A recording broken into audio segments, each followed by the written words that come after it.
Tipu Sultan was the ruler of the kingdom of Mysore. He is better known as the Tiger of Mysore.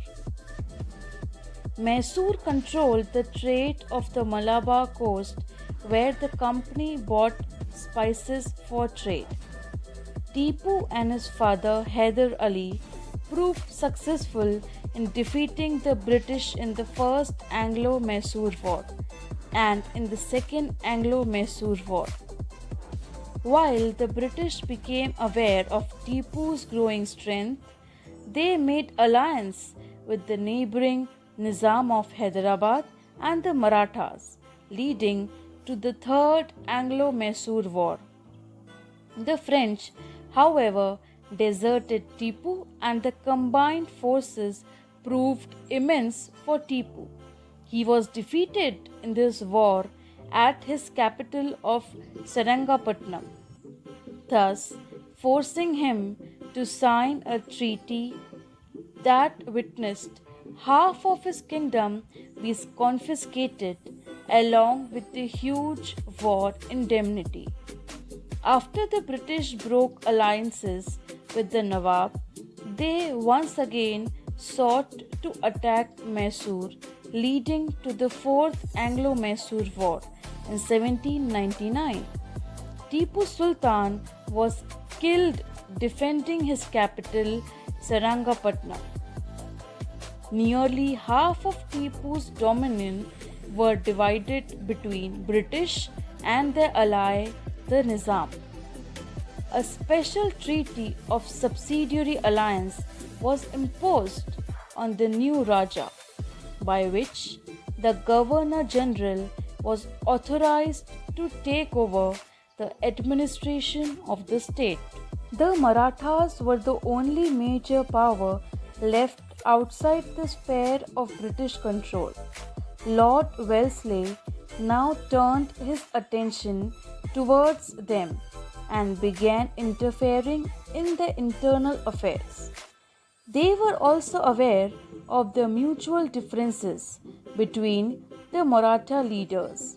They took this to their advantage and prepared themselves for the annexation of Maratha territory.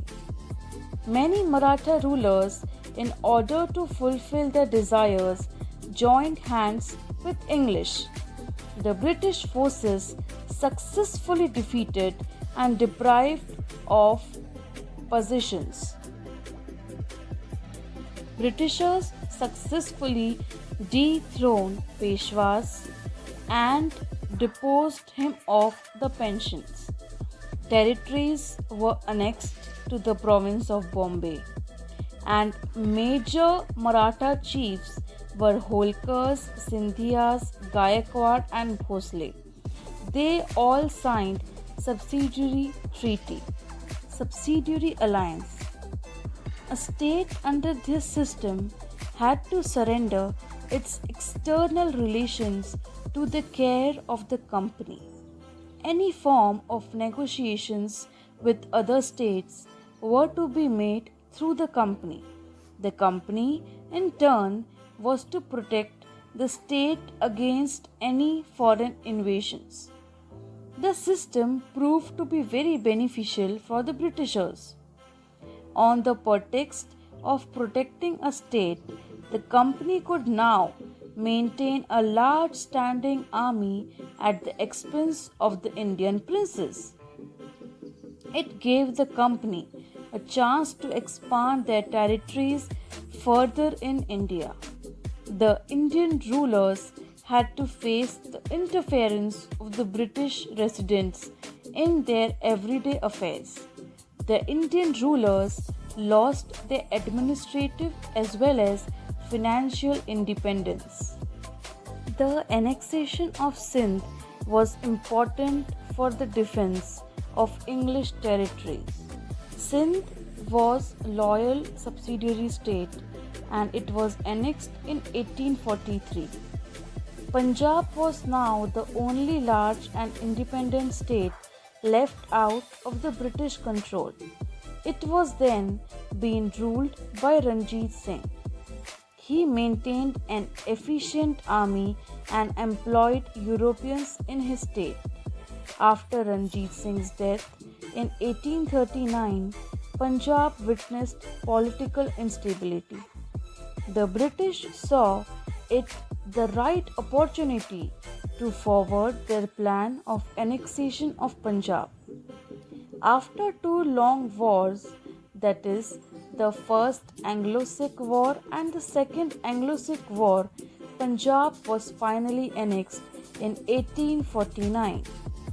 According to this doctrine, if the ruler of any dependent state died without a legitimate heir to the throne, then his state would directly be annexed or lapsed to the British Empire. The British annexed the states of Satara, Jaipur, Sambhalpur, Udaipur, Jhansi, and Nagpur under the doctrine of lapse.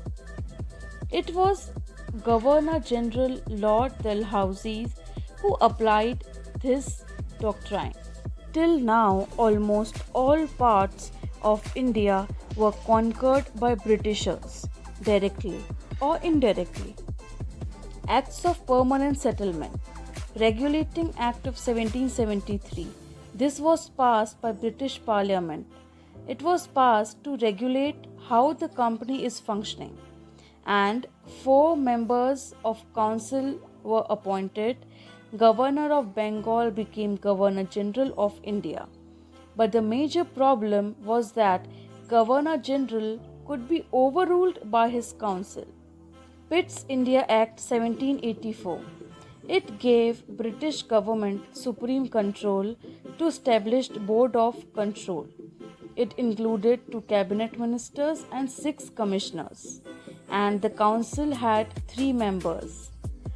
The control of Governor General was clearly defined. Then the Charter Act. First one, it was in 1786.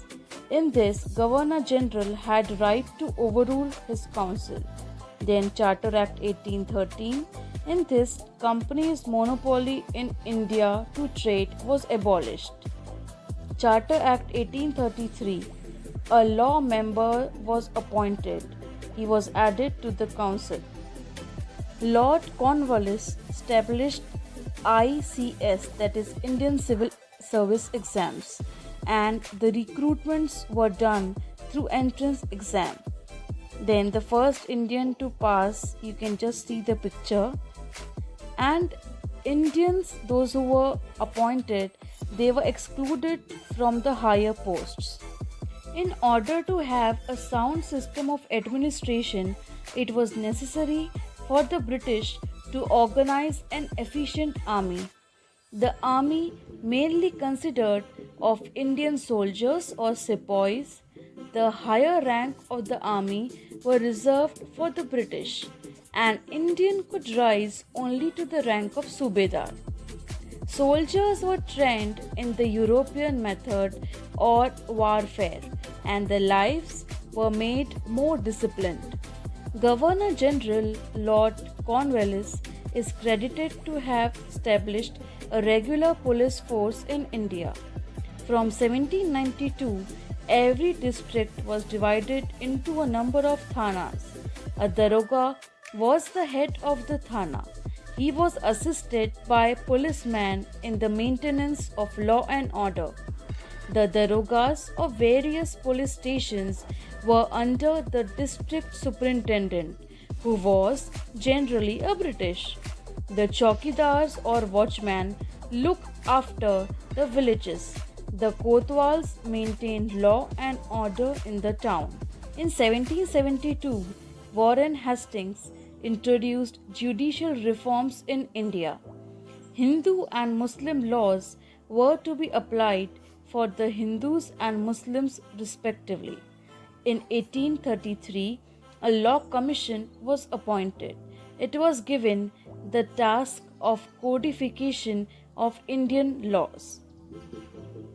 Then in 1837, Indian Penal Code, Code of Civil and Criminal Procedures came into force.